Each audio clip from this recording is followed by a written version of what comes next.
One, action. Thank you, Brother Richard, for once again sitting down with the Collective Nine for Behind the Final Call cover story. We've had a few, and I'm stating, but we had a few technical glitches, but by Allah's permission, we worked it out. We were right here in the Final Call building this week, of course, trying to make some adjustments and trying to find that perfect spot so that we can keep on making advancements. But of course, thank you for sitting down once again with us. This is volume number 38, number 24. The date on the paper is March 19th, and as we always ask, why this cover story? No right to free speech. Well, assalamu alaikum, Brother Troy. Walaikum salam, sir. Thank you for having me. I think that this cover captures probably one of the most important issues that this country has to deal with today. And that is the question of whether or not American lawmakers, representatives, and the American people will have the ability to criticize other entities that are not inside of America, and in this case, in particular, the nation of Israel. So we have extensive coverage this week. We have an editorial. We got a great commentary by Brother Dimitri Muhammad and a couple articles. So we begin with a piece about the Somali American representative from Minnesota, Sister Ilhan Omar. She's actually been in Congress for a very short time. But what she has done, she has raised issues that are worth raising about, for example, American policy toward Israel. America's overwhelmingly supportive of a Zionist policy, not supportive of Palestinian self-determination. She's raised that issue. She's raised the question also, and this is one that I really think we need to be concerned about, because she's been crucified seemingly whenever she raises a point of public policy. Public policy, she gets crucified. So she's raised questions about, for example, there's federal legislation was proposed that would essentially outlaw American citizens, outlaw their ability to be critical of or to boycott or demonstrate against Israel as part of the BDS movement, boycott, divestment, and sanctions movement. This is a movement that is aimed at forcing Israel to treat the Palestinians with some level of humanity. But every time the Congresswoman opens her mouth almost, she's accused of something. So they were accusing her of questioning the loyalty of Jewish people. Not at all. She is questioning whether or not it is appropriate for powerful lobbyists to deprive the American people of their right of freedom of speech. But not only that, it's in 26 different localities, according to CARE, which is an Islamic rights group in the United States. 26 different localities, laws have been passed that essentially make, for example, in Texas, a woman was denied, or people were denied access, Americans denied access to funding after a natural disaster unless they signed a form saying they would not criticize Israel, would not boycott Israel, would not demonstrate against Israel. It's part of this quote-unquote anti-BDS legislation. In another instance, and CARE is actually pursuing this as a legal case, a speech pathologist in Texas was told that she had to sign this form saying she would not protest, she would not boycott, she would not come out for sanctions against Israel in order to keep her job as a speech pathologist. Not to mention Israel's steady drumbeat toward war between America and Iran. So if that happens, it'll be American soldiers that die, American treasure that is spent. So shouldn't these issues be debated publicly so people know what's going on and they know the high cost of this one-sided policy? Lastly, Israel gets more aid now as a single nation than all of sub-Saharan Africa. So Ms. Omar said something about it being all about the Benjamins, and she was talking about the power of money to impact American lawmakers. We know that's a concern. That's why they passed campaign finance reform. We know that's a concern. That's why there's a whole movement to get cash out of politics and to have clean money, money readily identified, and hopefully money coming from small donors so that major lobbies, these powerful lobbies like AIPAC, will not be able to dominate and will not have an inordinate power over lawmakers. So AIPAC, the American Israel Public Affairs Committee, is not a major donor per se. And you can read this in my editorial this week. It's not a major donor per se. It's not a public action committee. So donating directly, in a sense, to campaigns isn't what it does. But you know what it does? It leverages and helps organizes its members who give money to campaigns. It sends a signal through its opposition or through its support of candidates where the money should go.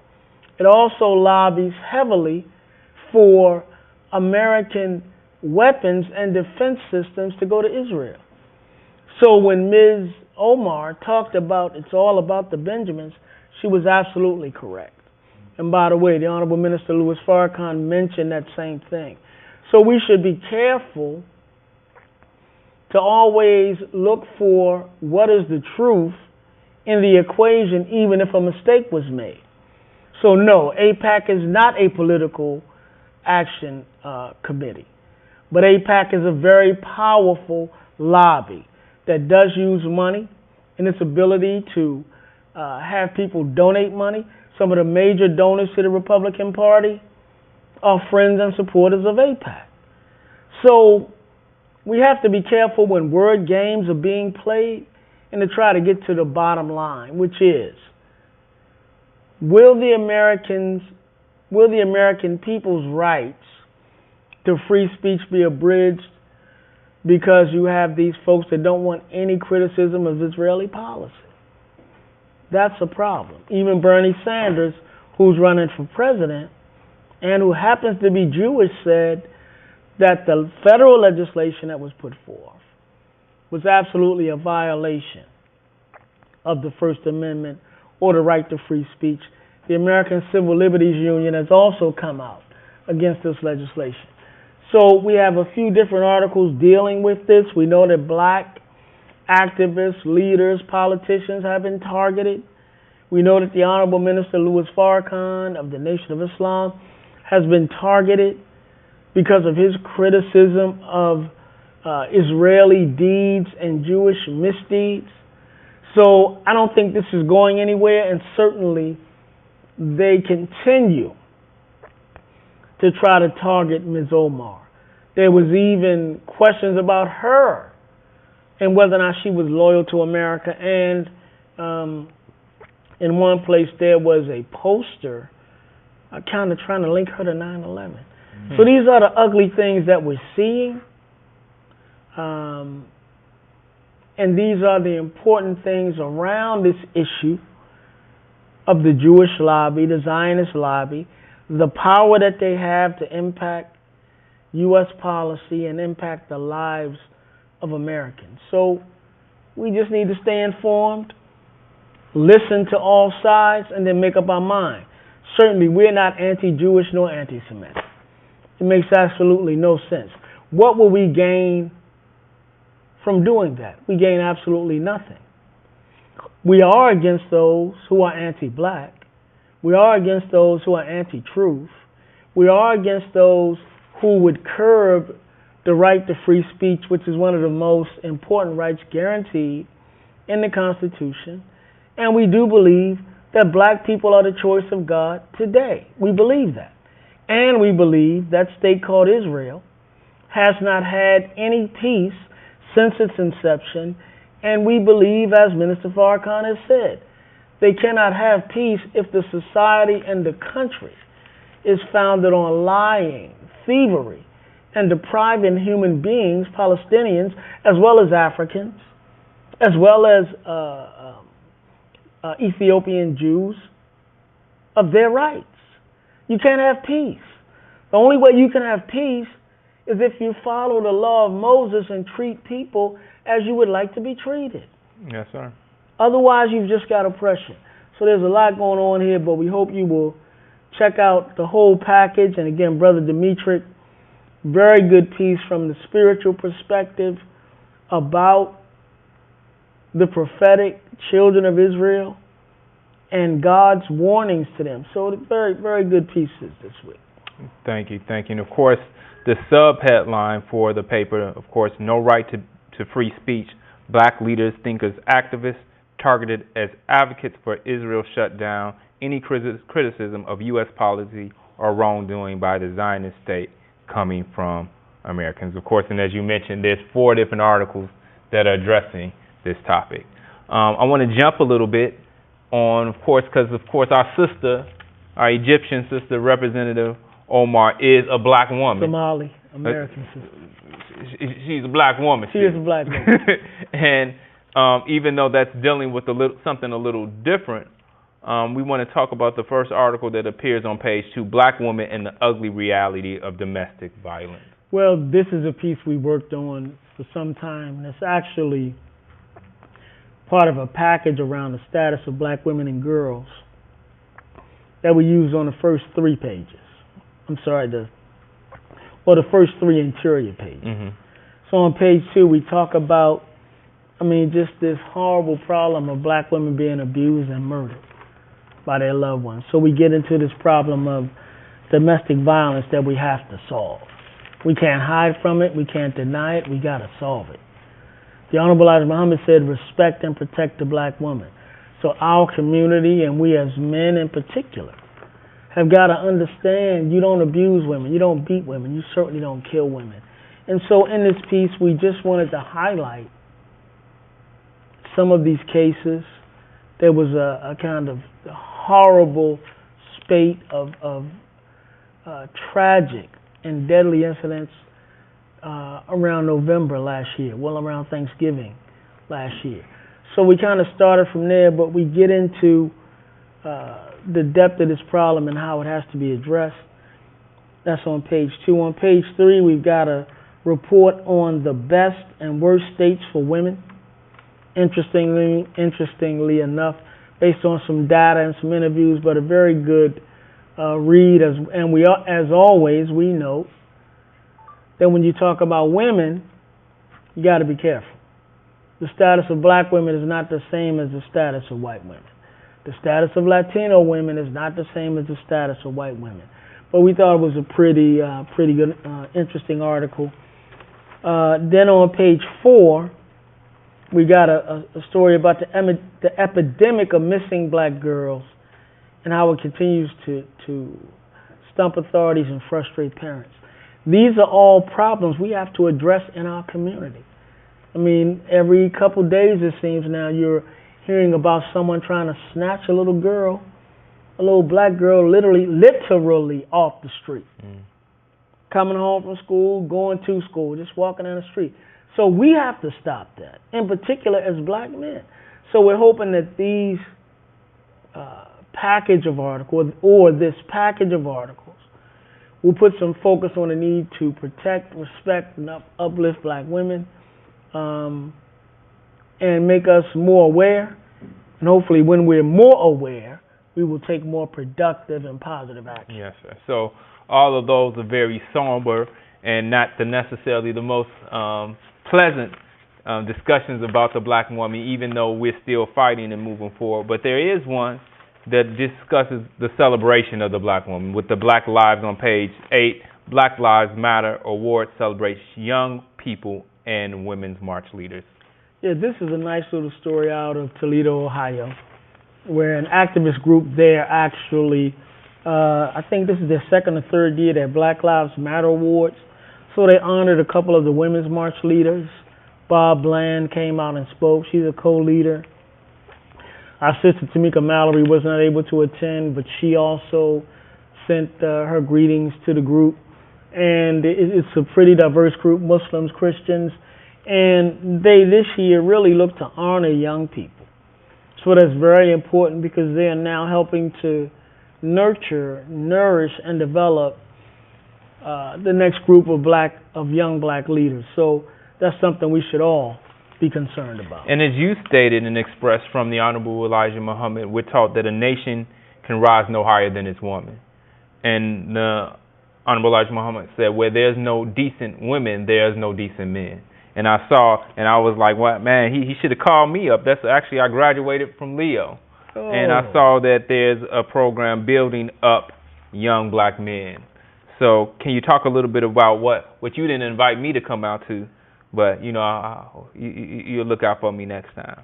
Well, if I'd known you were a Leo graduate, I would have called you, but you were probably busy anyway. So we were blessed. We were called by Brother Enoch of Hip Hop Detox, very great program based here in Chicago that literally travels around the country and to different parts of the world dealing with hip-hop culture and the proper development of young black males. So they did some sessions at Leo High School, and we were blessed to come down and be able to spend some time there and talk to some of the young men, and we gave a few of them a copy of my new book, Dope Busters, Farrakhan Fanatics or Saviors.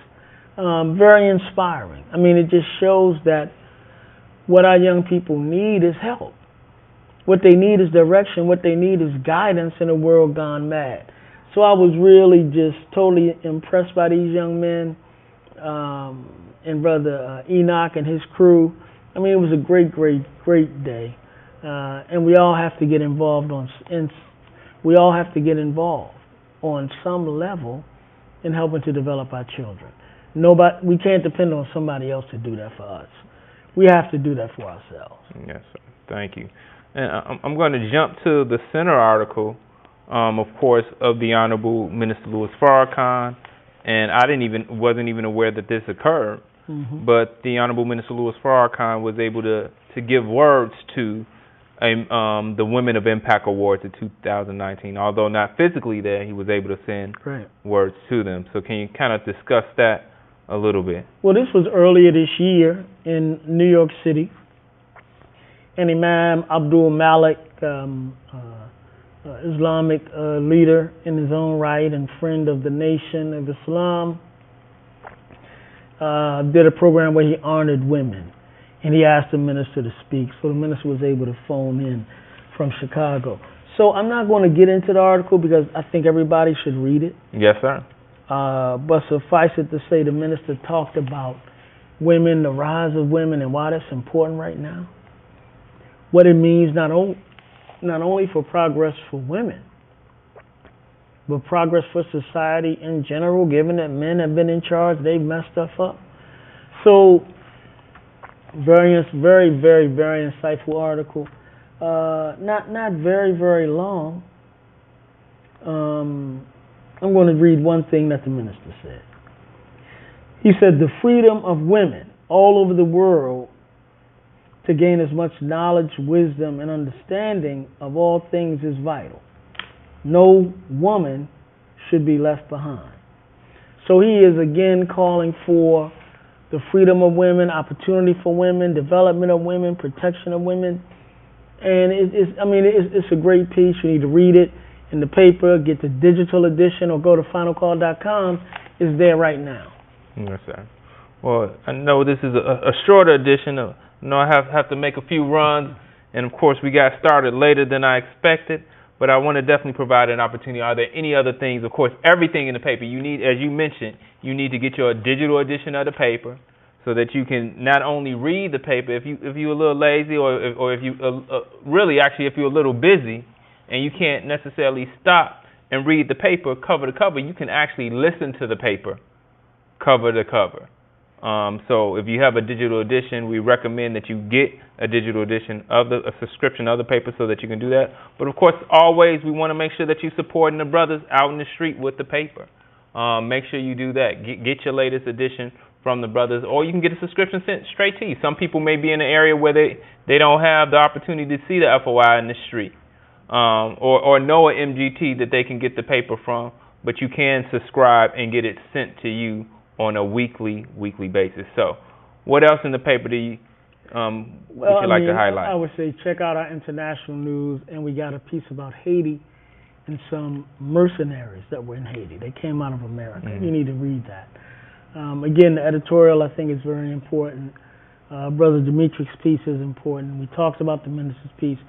So, of course, you got to read the Honorable Elijah Muhammad, that article about the black woman. And, I mean, just stay informed. Stay tuned in. Remember, this is our 40th year anniversary. We're going to have some stuff happening. So stay tuned. Stay with us. Support us. And we got some big things planned. Just stick around for a minute. Yes, sir. Yes, sir. And I'm going to throw this just out of curiosity. We're going to look in the comments. How many people will be interested in some 40th anniversary gear? Maybe a polo shirt or a hat. We want to see what the interest is out there. So please put some info and let us know what your interest would be in the comments. We'll be looking for that. Thank you once again, Brother Richard, for sitting down, taking time out of your busy schedule. And I know you're about to go right back to work, getting the paper prepared. Wow. Is there anything, well, I got you, is there anything that you can give us a little hint on what people may be expecting in the next edition? No. Okay. No. Some stuff about environmental racism and its impact on black folk, as well as probably something about women and black women forging an agenda, and some other good stuff. Yes, sir. Can't give it all away. Yes, sir. Yes, sir. But he's working on it now. Yeah, so. and they need to like and follow and share this show. Of course. And keep doing it. And they need to support the Foodie Spot, which is where we usually are, at 7350 South Stony Island Avenue. So we had to get that in there. Yes, sir. Thank you once again. Look forward to seeing you next week. Assalamu alaikum. All right. Please explore the collective9.org website and subscribe to the newsletter. Explore the site and make sure you check out Web TV.